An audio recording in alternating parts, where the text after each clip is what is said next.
Kariguma matamda nang nasana nasabu punsigi lambida mai thire nang na torugo thabak kodima mai paktre aibo mai palakidra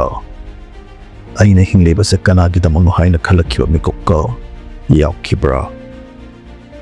nahak thagum tara napuduna taibang sida kuda haliba nangi imma baba leiba leitaba thidana araiba kharana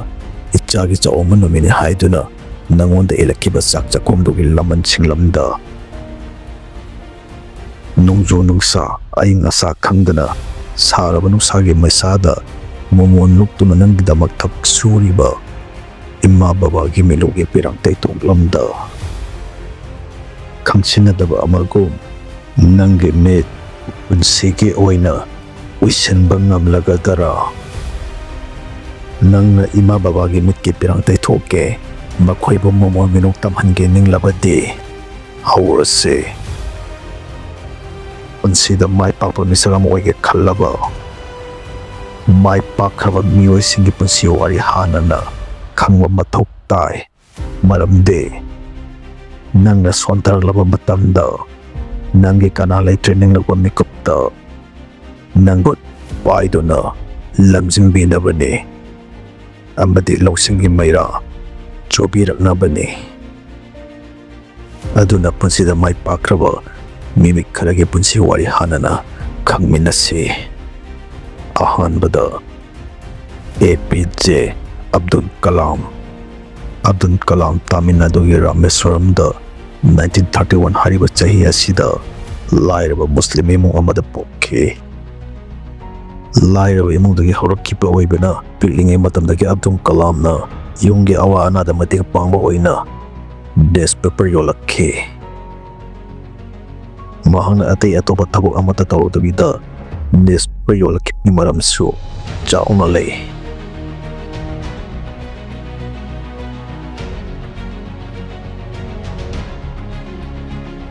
Nesta payola ko de phangaba pesana yunggi sumatin pangba aduga khabar du mahangna hanana yudri mamangda marwal ama pawa phangnaba kitamangne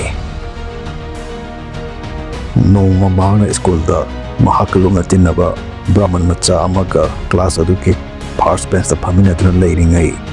class aduki ozana brahman macha amaga phamina ba yade haiduna Abdul Kalam bo iroilaga bench da phamanke Hai banana sidagi Abdul Kalam matam punamakta last bench da phangke maduda Abdul Kalam na nuai kidak soto kide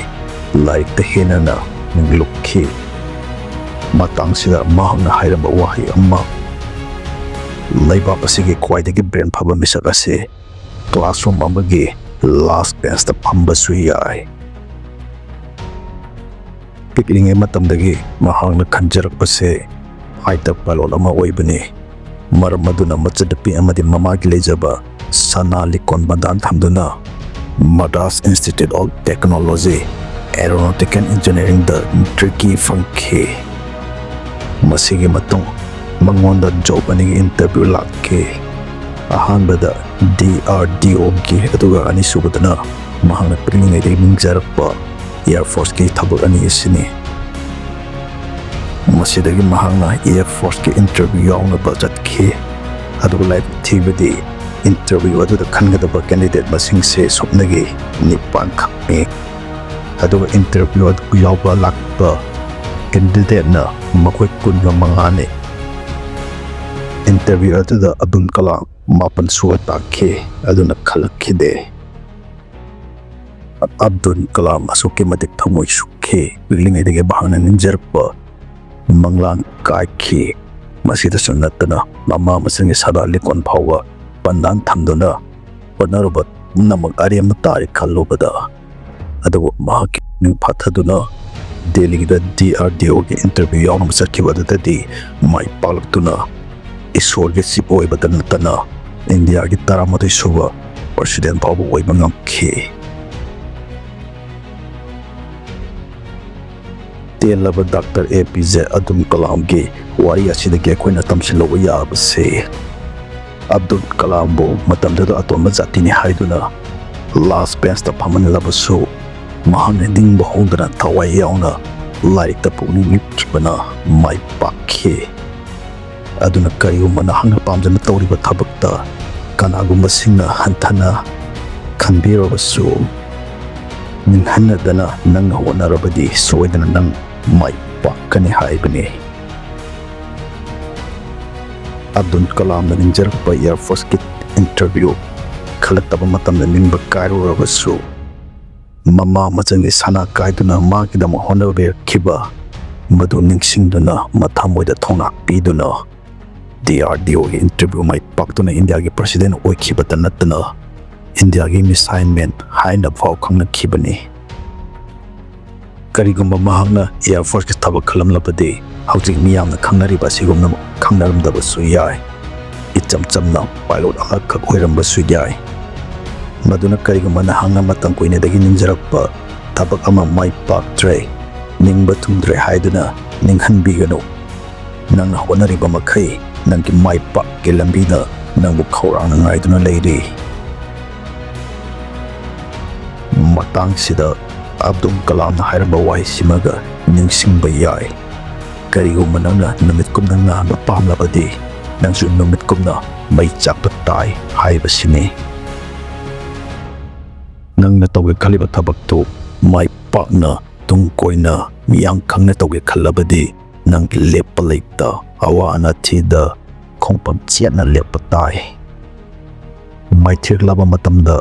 Abdul Kalam na mama machangi sanalikon kaiduna onabirapaki laman singduna mumon minuk tamhan khibagum nangsu nangi imma baba nangi imung buddhi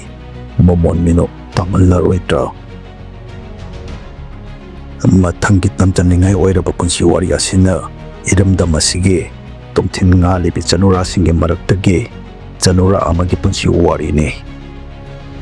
Bijya Shanti Tungbram Bisnupur district ki thanga Tungbram da 1993 ki chahi asida pokhi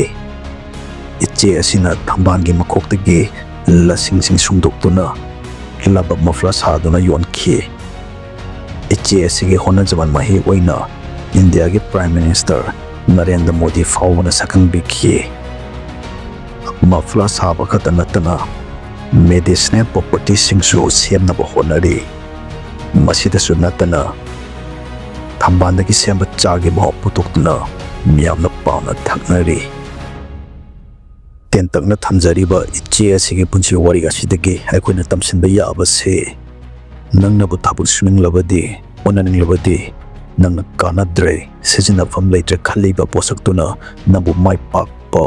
miyamna khangnaba misagam ohenaba ki damak ngaiduna lei chanadre khamba pot koding makki chana pham lei takpani punsida Maipakpa Mishak Oige damak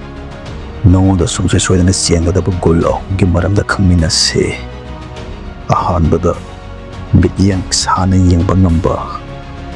nangna tawgudariba thabak adu kadai phawu tawba yai maruda thengnarkadaba awa ana kuthingmak hanana uba ngambaga loinana thengnabasum ngamnaba honagadabani ani subada nangna tawriba thabak aduda thajabaga loinana kathopasum ngamgadabani maduna nangna tawriba thabaktu tungkoina mai pakkadoribani ahum subadana nangi matambu ikai khumnaduna chatkadabani tawgudariba thabak kudimak matam chana timing khangna pangthokladi nang mai thiroi aroibada mayamda haijaningbadi nangna matambu ikai khumnaduna chatlibadi matamna nahakpu nangi mai pakpagi khudon pingnabagi damak nangbu ngaiduna leiri haibase kaupigano nahak ningba thungdre mai paktre kanadaba misakni haina khanbigano nangi ima babagi mitki pirang teithoktuna momon minok amuktangdi tamhallamkho nangna khanjilludaba nangi mangda leiba lambiduta chalamkho tungda haurukleba miron singda nangna chatleba lambida tung innamagidama ngaiduna lei haibase kaupigano nangse ima babagi imung manunggi lekai amadi iramdam kangmei paksiki manini haibase kaubigano nasana thajaba amagalunana ꯊꯕꯛ ꯈꯨꯗꯤꯡꯃꯛ ꯄꯥꯏꯈꯠꯂꯨ ꯁꯣꯏꯗꯅ ꯃꯥꯏ ꯄꯥꯛꯀꯅꯤ ꯃꯃꯣꯟ ꯃꯤꯅꯣꯛ ꯎꯗ꯭ꯔꯕ ꯀꯌꯥꯕꯨ ꯃꯃꯣꯟ ꯃꯤꯅꯣꯛ ꯇꯝꯍꯜꯂꯝꯈꯣ